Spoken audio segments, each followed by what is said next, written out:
ఈరోజు మనం ఆలూరు నియోజకవర్గంలో ఆస్పరి మండలంలో ఎంపీడీఓ ఆఫీస్ ముందు ఉన్నాము. ఇక్కడ ఎంపీడీఓ గారితో కూడా మాట్లాడాము, కొంతమంది ఎంఈఓలతో మాట్లాడాము, దేవరపాడ ఎంఆర్ఓలతో కూడా మాట్లాడాము, అధికారులతో మాట్లాడాము.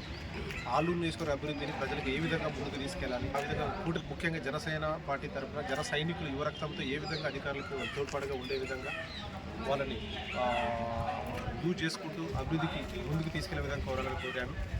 అట్ ద సేమ్ టైం ఇక్కడ కొన్ని రాజకీయ పరిణామాల దృష్ట్యా మిడ్ డే మీల్స్లో ఫీల్డ్ అసిస్టెంట్ విషయంలో బీభత్సమైన రాజకీయ ఒత్తిళ్లు అధికారుల మీద ఉందని నా దగ్గరకు వచ్చినాయి. కాబట్టి సో నేను ఒకటే కోరుకునేది, ఎక్కడైతే కూటమి నాయకుల మీద సమన్వయం లేదు, నేను కోరుకునేది ఒకటి, అధికారులు, నేను కలెక్టర్ గారికి అదే చెప్పాను, ఇంతకుముందు కూడా నేను అదే అధికారులకు అదే చెప్తున్నాను, పీడీ గారికి కూడా, అందరికి కూడా, యువకు కూడా అదే చెప్పాము. School management committee mid day meals ప్రకారము ఫీడ్బ్యాక్ తీసుకొని వాళ్ళ ఉత్తర్వులతో ఎవరైతే బాగా చేయగలుగుతారో వాళ్ళకే మీరు ఇవ్వాలని కోరుతున్నాను. ఎందుకంటే ఒక బెస్ట్ స్టడీ కావాలి. రాజకీయ ఒత్తులు వద్దు, ఇలాంటి చిల్లర రాజకీయాలు మనకు వద్దు. ఎందుకంటే పిల్లల భవిష్యత్తుకి మంచి క్వాలిటీ అన్నం పెట్టాలి. ఇది ఎటువంటి, నేను అదే చెప్పాను. ఎందుకంటే రాజకీయాలు కాదా, ప్రజల అంగీకారం మీద నాకు ఎటువంటి అభ్యంతరం లేదు. అది నాయకులైన కుటుంబ ప్రజల అభిష్టాన్ని మేరకు చేయాలి, కానీ సొంత ప్రయత్నాలు చేయకూడదు.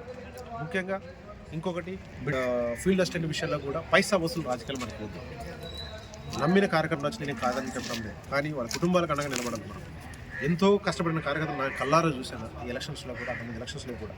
సో ఊరిలో గ్రామ సభలు పెట్టేసి పలానా వ్యక్తి ఫీల్డ్ అసిస్టెంట్కి అర్హులు అనుకున్నప్పుడు ప్రజల మధ్యన జరిగే మీటింగ్లు కావాలా, కానీ ఇలాంటి చిల్లర రాజకీయాలు వద్దు. అలాంటి వారికి కూడా నేను అవసరమైతే నేను కలెక్టర్ గారితో నేను మళ్ళీ మాట్లాడతాను, పీడీ గారితో మాట్లాడతాను. ఎక్కడైతే మ్యూచువల్గా రాలేదో అది హోల్డ్ చేయండి. ప్రజలతో మనం గ్రామ సభల్లో నిర్ణయించుకునే విధంగా ముందుకు తీసుకెళ్ళి. ఎందుకంటే ఒక నియోజకవర్గంలో ఇలాంటి కొత్త కేస్ స్టడీ రావాలి, బెస్ట్ కేస్ ఎగ్జాంపుల్స్ కావాలి తప్ప నుంచి ప్రతిదీ మాకు రాజకీయం వచ్చింది, మోసపోయిన రాజకీయాలు, ఫోన్లు చేస్తే రాజకీయాలు, లెటర్ ప్యాన్లు ఇస్తే రాజకీయాలు కాదు. ఎందుకంటే మనమేమి ఇక్కడ ఐఏఎస్లు పాస్ కాలేదు, గ్రూప్ 1లు సాధించలేదు, ఇక్కడ మనం ఏదో పెద్ద సీఎం డిప్యూటీ సీఎంలు కాలేదు ఇక్కడ. కాబట్టి ఒళ్ళు దగ్గర పెట్టుకొని నేనైనా మా జనసేన కార్యకర్తలైనా కూడా ఒక కూటమికి చెడ్డ పేరు వచ్చే విధంగా ఎవరు ప్రయత్నించకూడదు. నేను అదే కోరుకునేది. ఇక నుండి కానీ మీకు ఎలాంటి ఒత్తిళ్ళు వచ్చినా అధికారులకు మేము సంపూర్ణంగా మద్దతుగా మేము ఉంటాము. ఒక మెట్టు తగ్గైనా అభివృద్ధిని ముందుకు తీసుకెళ్లే విధంగా ప్రజలకు కూటమికి చెడ్డ పేరు రాకూడదు, ప్రజలకు మంచి జరగాలి నేను కోరుకునేది.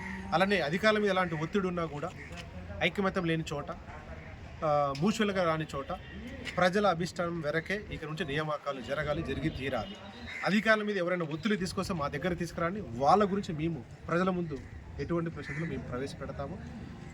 నియోజకవర్గ అభివృద్ధిలో సీఎం చంద్రబాబు నాయుడు గారితో పాటు డిప్యూటీ సీఎం పవన్ కళ్యాణ్ గారు, ఐటీ మినిస్టర్, మన ఎడ్యుకేషన్ మినిస్టర్ నారా లోకేష్ గారు, అందరూ కూడా రాష్ట్రాన్ని ఒక ప్రగతిబద్ధంగా ముందుకు తీసుకెళ్లాలని డెవలప్మెంట్ పరంగానే వాళ్ళు ఎంతో దృఢనిశ్చయంతో ఉన్నారు, దృఢనిశ్చయంతో ముందుకు పనిచేస్తున్నారు. కూటమి కూడా అందుకు సహకరించాలి. ఇంకో 10, 15, 20 సంవత్సరాలు మనకు కలిసి ఉండే నియోజకవర్గ ఒక రాష్ట్రాన్ని ఒక ట్రాక్లో తీసుకుపెట్టాలి, గాడిని పెట్టుకోవాలి. కాబట్టి నియోజకవర్గంలో కూడా గాడి తప్పిన నియోజకవర్గాన్ని నా వంతుగా ఇక నుండి ఐ డోంట్ కేర్ ఎవరైనా కానీ, నేను కూటమి చెడ్డ పేరు తెస్తే వాళ్ళు ఎవరైనా కావచ్చు, ఉపేక్షించేది లేదు. కాబట్టి నా హెచ్చరికగా తీసుకుని ఇక నుండి ప్రజల మధ్యనే తేల్చుకుందాం. అధికారులకు పూర్తి మద్దతు ఉంటుంది.